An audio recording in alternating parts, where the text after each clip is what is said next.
जो बिके उसे खरीद लो, वरना हनी ट्रैप में उसे फंसा दो। यह उस जासूस की कहानी है जो दुश्मन देश का राष्ट्रपति बनने वाला था, लेकिन वह अंत में उसका भांडाफोड़ हो गया और वह पकड़ा गया। तो चलिए कहानी पर। ये कहानी एक ऐसे जासूस की है जिसने दुश्मन देश को इस कदर बेवकूफ़ बनाया कि उसे वहाँ का राष्ट्रपति, रक्षा मंत्री तक बनाने की बात होने लगी। उसने कई साल तक अपने तमाम मिशन को वहाँ पर रहते हुए पूरे किए। आपने जासूसों की एक से बढ़कर एक कहानियाँ सुनी होगी। ये ऐसा प्रोफेशन है जो इसमें एक बार पड़ जाता है उसे दोबारा अपना देश सुरक्षित लौटने की गारंटी नहीं होती। कई मामलों में यह भी देखा गया है कि जब जासूस को पकड़े जाने या मौत की सज़ा दे दी जाती है, इससे सबसे खराब बात ये लगती है कि जिस देश की रक्षा के लिए जासूस दुश्मन देश जाता है, वही देश उसे अपनाने से इनकार कर देता है। हालांकि इन्हीं जासूसों की वजह से देश युद्ध जीतते हैं, लाखों जिंदगियां बचती है। आज हम एक ऐसे जासूस के बारे में जानने वाले हैं जो दुश्मन देश का प्रधानमंत्री तक बनने वाला था, मगर जब पकड़ा गया तो उसे उसके साथ वो किया गया जिसके बारे में सुनकर लोगों की रूह कांप जाए। आज हम एली कोहेल की कहानी जानेंगे, जिसका नाम जासूसी की दुनिया में काफ़ी ऊपर आता है। वे आज अपने देश के लिए हीरो हैं। इन्हें दुनिया का बेहतरीन जासूस कहा जाता है। तो चलिए इस रियल लाइफ हीरो के बारे में जानते हैं।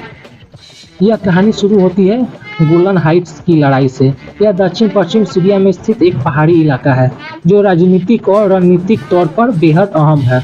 यहाँ से जॉर्डन नदी गुजरती है। इजराइल को 30 से 40% पानी यहीं से मिलता है।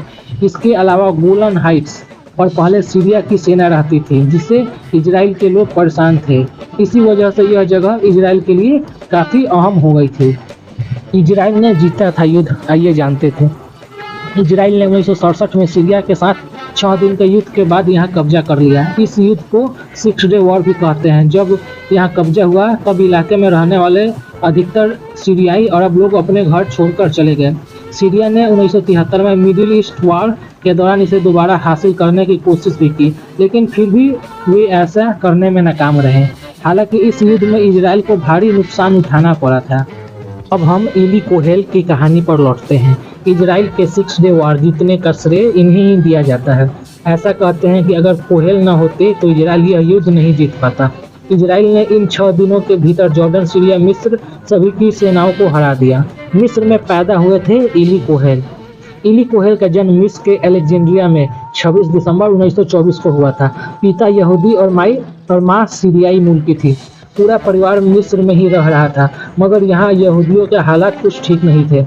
कोहेल बेशक यहूदी थे, लेकिन उनका हाव भाव और बोली अरबों जैसी थी। वही यहूदियों की अपनी भूमि की मांग वाली भावना उनमें कूट कूट कर भरी हुई थी। उन्होंने मिस्र में शुरुआती पढ़ाई लिखाई की। तब मिस्र में 1947 में राष्ट्रवादी आंदोलन जोर पकड़ रहा था। यहूदियों के साथ खूब भेदभाव किया जा रहा था। हालात इतने बिगड़ गए थे कि कोहेल यूनिवर्सिटी छोड़कर घर पर पढ़ने लगे। वे 6 भाई बहन थे। यहाँ स्थिति जब ज़्यादा खराब हुई तो पूरा परिवार 1949 में इजराइल चला गया। चूँकि कोहेल की पढ़ाई पूरी नहीं हुई थी, इसलिए वे यहीं ठहर गए। वे यहाँ पढ़ाई करने के साथ ही जायनोदीवाद मूवमेंट यानी कि यहूदीवाद आंदोलन को मजबूत कर रहे थे। एली कोहेल अपने साथियों के साथ लोगों को बचाकर इजराइल भेज रहे थे, मगर जब भी कोहेल की जांच होती तो उनके खिलाफ एक भी सबूत नहीं मिलता। जबकि वहाँ के अधिकारी सोचते थे कि इसके खिलाफ देशद्रोह का मुकदमा चलाएंगे, लेकिन बिना सबूत के कैसे चलाते मुकदमा। मोसाद ने 2 बार रिजेक्ट कर दिया था। ऐसा कहते हैं कि वे अपने आप को ही ज़्यादा महत्व देते थे। इसी वजह से दुनिया की सबसे खतरनाक खुफिया एजेंसी मोसाद ने उन्हें 2 बार रिजेक्ट कर दिया था।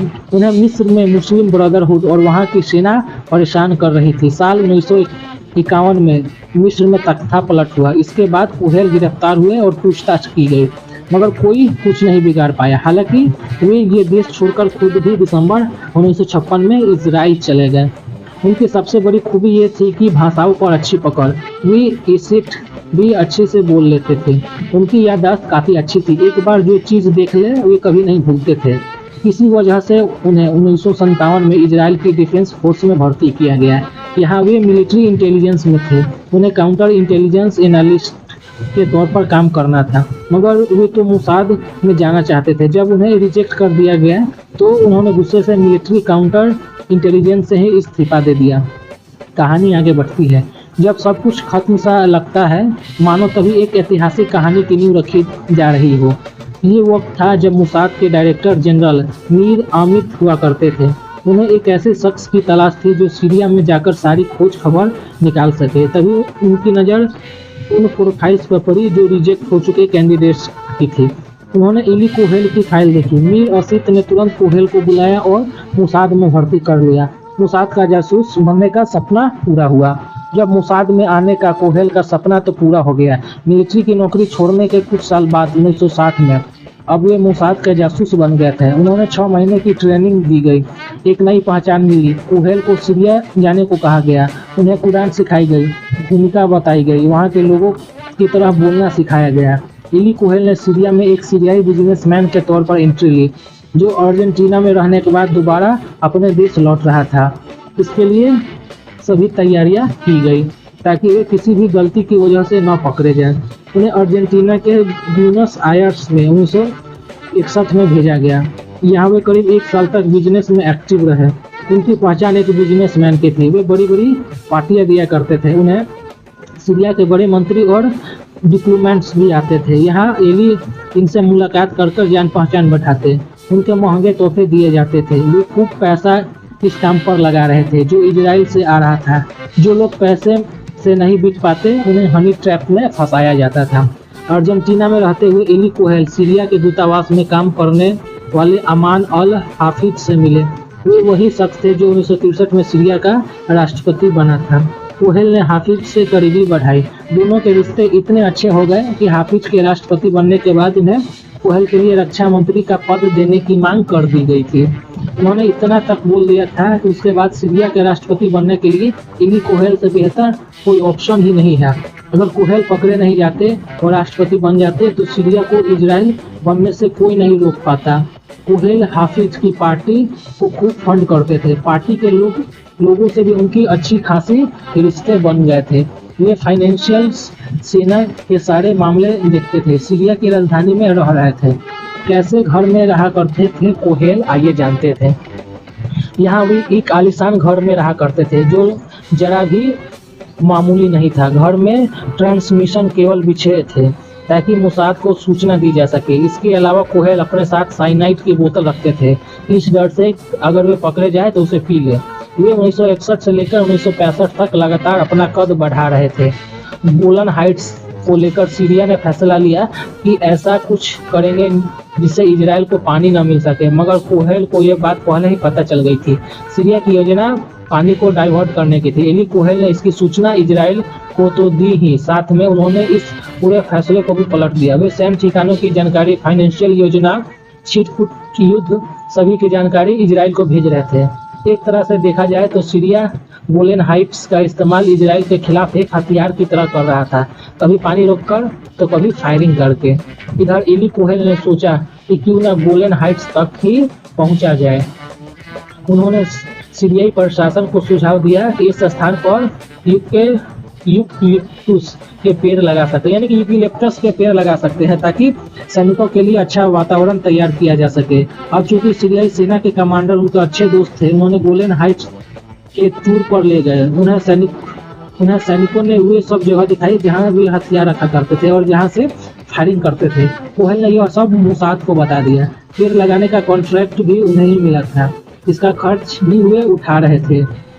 पेड़ों को एक मैप के तौर पर लगाया गया। जहां जहां सीरियाई सेना के बम का जखीरा था वहां वहां पेड़ लगाए गए। 1967 में 6 दिन के युद्ध में इजराइल को बमबारी करते वक्त इन पेड़ों से काफी मदद मिली थी। जहां जहां पेड़ थे वहां बम गिराए गए। इस युद्ध में इजराइल ने गोलन हाइट्स पर कब्जा कर लिया था। हालांकि यह सब देखने के लिए कोहेल मौजूद नहीं थे। तब तक उनकी मौत हो गई थी। कैसी? चलिए आगे की कहानी में जानते हैं। परिवार से मिलने इजराइल गए थे। वक्त में थोड़ा पीछे चलते हैं। नवंबर 1964 में एली कोहेल अपने परिवार से मिलने के लिए इजराइल आए थे। उनके परिवार में पत्नी और 3 बच्चे थे। वे अब तक ही भाग चुके थे कि उनके लिए खतरा कुछ कम नहीं है। हालांकि खुद पर भरोसा भी था कि सरकार मेरे अंडर में है और बड़ा पद देने की बात हो रही है तो कोई क्या बिगाड़ सकता है, मगर यही उनके लिए गलत साबित हुआ। सीरिया को अब शक होने लगा था, इजराइल सारे युद्ध जीत रहा था। जो भी योजना बनाते इजराइल तक उनकी जानकारी पहले से पहुंच जाती। सीरिया को शक होने लगा कि कोई अंदर का ही आदमी यह सारी जानकारी इजराइल तक पहुंचा रहा था। उस वक्त सोवियत संघ सीरिया को सपोर्ट कर रहा था, जबकि अमेरिका इजराइल को। सोवियत संघ जासूसी का पता लगाने के लिए सीरिया की मदद कर रहा था। उन्हें सीरिया को उपकरण दिए। उस वक्त एली कोहेल रेडियो ट्रांसमिशन लाइन का इस्तेमाल कर रहे थे। जब सीरिया ने सोवियत से मिले उपकरणों का इस्तेमाल करना शुरू कर दिया। सीरिया ने उनके इस्तेमाल से जनवरी 1965 में एली कोहेल को पकड़ लिया। वे इस ट्रांसमिशन लाइन का काफी इस्तेमाल कर रहे थे। सीरिया ने उन पर नजर रखी। एक लिस्ट बनाई गई कि कहाँ कहाँ ट्रांसमिशन हो रहा था। इससे कोहेल का नाम भी शामिल था। उनके मैसेज को इंटरसेप्ट किया गया। एक आखिरी मिशन दिया गया कोहेल को, आइए जानते हैं। एली कोहेल का तीसरा बेटा पैदा होने वाला था। वे परिवार से मिलने इजराइल आए। वे वापस जाने के मूड में नहीं थे, मगर मोसाद ने उन्हें एक आखिरी मिशन के लिए भेज दिया। उनसे कहा गया कि हम युद्ध की कगार पर हैं, आपकी जानकारी अब तक काम आई और आगे भी आएगी। बस फिर क्या था, एली कोहेल को वापस सीरिया भेज दिया गया। उनका ही आखिरी मिशन ही साबित हुआ। इसके बाद वे कभी अपने देश लौट नहीं पाए। अब जो एली कोहेल के साथ होने वाला था उस बारे में उन्होंने सोचा भी नहीं होगा। उनके घर पर सीरियाई अधिकारी आई। एली कोहेल को डिटेंशन सेंटर में रखकर टॉर्चर किया गया। जब इसकी खबर इजराइल को लगी तो उसने सीरिया से साफ बोल दिया कि एली कोहेल को कुछ नहीं होना चाहिए। अगर कुछ हुआ तो सीरिया को बख्शा नहीं जाएगा। इसके अलावा France, Britain, Canada, Belgium, America, Italy भी कोहेल की जान बख्शने की अपील कर रहे थे। जो बन पा रहा था इजराइल ने वही किया। सीरिया ने किसी की एक न सुनी। कोहेल को 18 मई 1965 को सरेआम फांसी दे दी गई। राजधानी के चौराहे पर लटकाया गया कोहेल को। मौत से एक दिन पहले उन्होंने अपनी पत्नी को एक इमोशनल लेटर लिखा। उन्हें राजधानी दमस्कस के चौराहे पर लटकाया गया। उसका शव अभी तक इजराइल को नहीं सौंपा गया है। उनके शरीर के बाहर नारे लगे पेपर लगाए गए थे। उन्हें खूब गालियां दी गई। उनकी लाश का अभी तक कुछ पता नहीं कि सीरिया ने कहाँ रखा है। ये फांसी निर्दयी हत्या थी। शरीर पर अखबार लपेटे गए थे जिन पर नारे लिखे थे। सीरिया ऐसा कर यह दिखाने की कोशिश कर रहा था कि उसके खिलाफ जो भी कुछ करेगा वो उसका क्या हाल करेगा। तो आशा करता हूँ आपको ये कहानी पसंद आई होगी। अगर कोई सुझाव हो तो कमेंट बॉक्स में कमेंट करें। तो मिलते हैं नेक्स्ट।